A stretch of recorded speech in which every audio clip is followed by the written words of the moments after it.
My house in Detroit never felt like a home. It was just a place where broken people lived together and fought at every chance they got. My dad drank until he couldn't stand, and my mom took pills until she couldn't feel. I was 16, which meant I was too old to believe things would get better one day, and too young to leave. Most nights, I'd lock myself in my room and disappear into the internet, where nobody could hurt me. That's how I found the chat room on some dark web forum.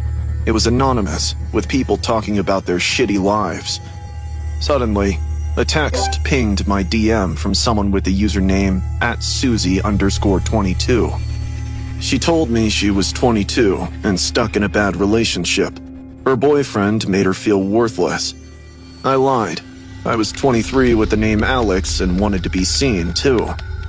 Our conversations became everything. She was the only person who understood me and made me feel wanted. After a few weeks, Susie said she wished she'd met someone like me who cared. She suggested we meet and see if we connected in real life. I agreed. She told me to meet her at the bus stop on Detroit Avenue tomorrow night at 8 p.m. The next evening, my parents were fighting and screaming as usual. My mom was crying and my dad was yelling. I barely noticed and just waited for them to retreat. Thunder was rolling in with a storm coming. I put on my hood, left through the back door, and walked to Detroit in the downpour. The bus stop was empty, with a dim streetlight flickering. I stood there, getting soaked, and checked my phone every 30 seconds. 10 minutes later, I saw her walking toward me, with heels clicking on wet pavement.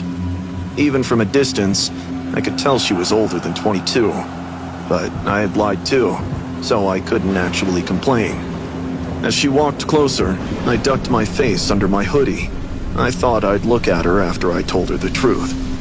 She walked up a few feet without saying anything and stopped. Alex? She whispered. My heart started pounding in my chest. Susie? She nodded without turning. Let's walk. I kept my head down with my hoodie pulled up and my hands in my pockets. Rain was dripping off the fabric. We walked side by side, but instead of feeling giddy or excited, I felt creeped out. Something about Susie felt wrong. The silence was weird. Online, she was always chatty and warm, but in person, she seemed distant and uncomfortable. You're quiet. So are you. Her voice sounded strained. You sound different than I expected. Yeah, I guess I should tell you something. I took a breath. I'm not actually 23.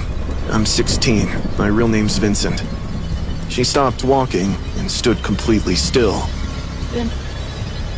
Vincent? Yeah, Vincent Carmichael. I looked up and pulled my hoodie down. Rain was hitting my face, and she was staring at me with her face pale, eyes wide, and mouth open, like she'd been punched in the gut. Mom? She screamed, covered her mouth, and stepped backward. No. This isn't... It can't be. She was shaking her head. You're Susie? My voice came out strangled. You're the one I've been... We stood there in the rain, staring at each other. For a second, neither of us moved as the realization came crashing down. All those late-night conversations and everything we told each other were just a mother and son looking for escape. Both of us were so desperate to feel something that we'd poured our hearts out to strangers online. I need to go. I can't look at you right now. Mom, wait! But she had already turned and ran down the street, with heels splashing through puddles. I called after her, but she didn't stop and disappeared around a corner. I stood there in the rain for an hour. I couldn't move or think.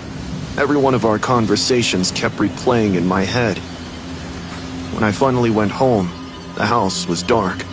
Dad was passed out in the garage, and Mom's bedroom door was open, but her bed was empty. She never came home. I waited days and checked her room, her phone, and everything. I called her cell, but it went straight to voicemail. Dad filed a missing persons report on day 3. Cops searched and found nothing. She just vanished. 2 weeks later, Dad got hit by a drunk driver coming home from a bar. He was dead on impact. The irony wasn't lost on anyone. I'm 18 now and living with my aunt in Lansing. Still in Michigan, but far enough from Detroit that I don't see the old house or walk past the bus stop. The police never found Mom. The case is still open, but nobody's really looking anymore. She's just another missing person who walked away from her life. But I know the truth. I know why she left. She couldn't live in a house with the son she'd unknowingly told everything to. The son who'd become her emotional support and her refuge. We were both so broken and so desperate to connect with anyone that we found each other in the worst possible way. Sometimes, I wonder if she's okay, and if she started over somewhere, if she thinks about that night. If she remembers all the things we told each other, and all the secrets we shared, and all the pain we confessed. And I wonder if she knows that I understood, and that I didn't judge her. I just wish she'd come home. But she won't, because looking at me means facing what we became to each other. And that's something neither of us can ever undo.